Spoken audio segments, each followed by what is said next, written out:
When it comes to animating Jack, obviously we've got a huge backstory to this game. We had to think, who is this guy? Where is he? Why would he do this? How would he do that? Not only that, but we had to ensure that the movement style would sit well with the stylised graphics and audio of the game. These combined elements meant that we decided to stylise his movements and make them just beyond realism. We made them hyper-real.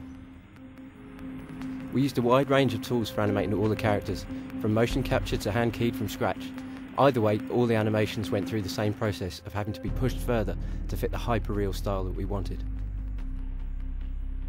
Motion capture is a fantastic reference point, but no matter who you put in the suit, with all the best will in the world, you're going to have to push things further for a game like ours. You're going to have to push the poses, you're going to have to make the performance stronger. We've spent a lot of time on that, identifying those key poses and making them more dynamic. Take Shadow for example. He was a huge challenge to animate, and I think that has drawn extra strengths out of our team. There was talk originally of motion capturing him, which we could have done, but the early hand key test was so good that we decided not to. We studied a lot of reference for Shadow, particularly police dogs.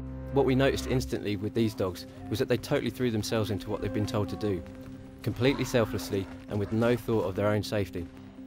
They latch on and they don't let go. That's definitely something we've captured with Shadow, and I think people are going to be excited to play as him. I've actually got quite a deep martial arts background myself. I can say hand on heart that I think this is the first game that delivers the kind of visceral impact of actually being in a combat or hard sparring situation. It's fast-paced, easy to learn but difficult to master. I've tried to use my own martial arts experience on the game, and with the help of the game designers I think that comes across. It's really satisfying to pull those punches and big elbow strikes as Jack. It was really good fun working with the actors when it came to the mocap for the cutscenes. The performance actors we used were incredibly talented, and thankfully very open to direction and feedback. We established a great working relationship. A lot of nice little character nuances and gestures came through the discussing the scene with the actors during the shoot. You need help. A doctor. Tonight, you're my doctor. And I kinda think I might be in need of a sponge bath. Ow. Bedside manner's a little rough. So is your timing. Oh, easy. It was the same with the stunt and martial arts motion capture sessions. Given the extent of the martial arts training and physical size of these guys, it could have been quite intimidating. I have to say though, they were completely down to earth and just a great bunch of guys. Again, it meant that the shoot was free-flowing.